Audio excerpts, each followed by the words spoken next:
Deep in the vast parched emptiness of the Texas desert lies a crumbling jail that housed many famous and infamous names, including Jesse and Frank James, Sam Bass, and writer O. Henry. But this isn't just a building.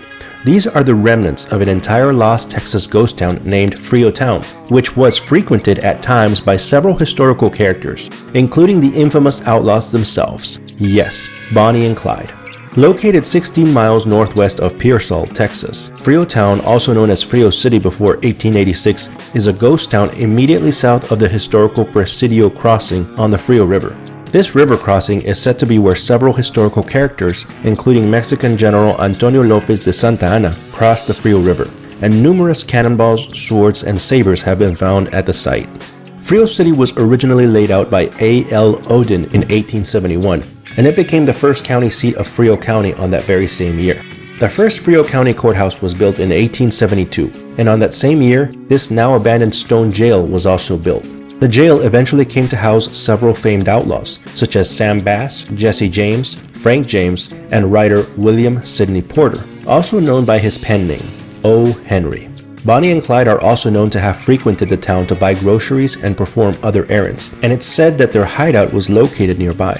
In 1877, the original Frio County Courthouse burned down, and it was replaced by this now crumbling two-story building, constructed from native stone, found in the local area.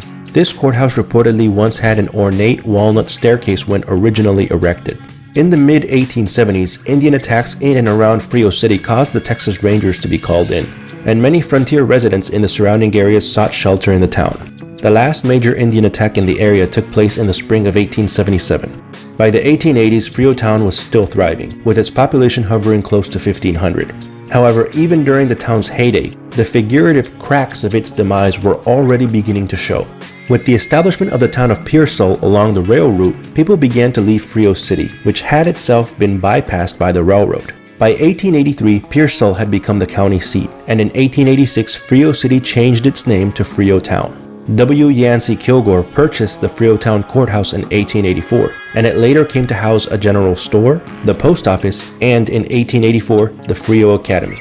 By 1890, the population had fallen to 100, and by 1953, the town site was mostly abandoned, with a Mrs. A. C. Roberts owning most of the structures, including the courthouse and roofless jail.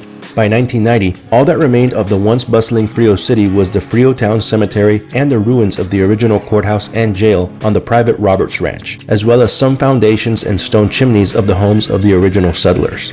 At the cemetery lie the remains of several original pioneer families that settled here in the early days of Frio City, as well as the graves of 6 men killed in an Indian raid in 1876. The cemetery also contains the burial sites of a number of infants and small children, a reflection of the harsh conditions that once prevailed here on the frontier. The ruins of the courthouse building are considered a historic courthouse by the Texas Historical Commission. Truly, you never know what treasures and gems you'll find in the culturally rich state of Texas, sometimes even in the middle of a vast, lonely desert like this one. As always, thank you so much for joining me on this adventure. Please don't forget to like this video and subscribe to the channel if you're enjoying my content, as well as clicking on the notification bell so you don't miss anything. And I also want to give special thanks to amazing explorer and YouTuber Unknown Ventures for letting me use some of his footage on this video. Again, thank you for watching. I'll see you on the next one.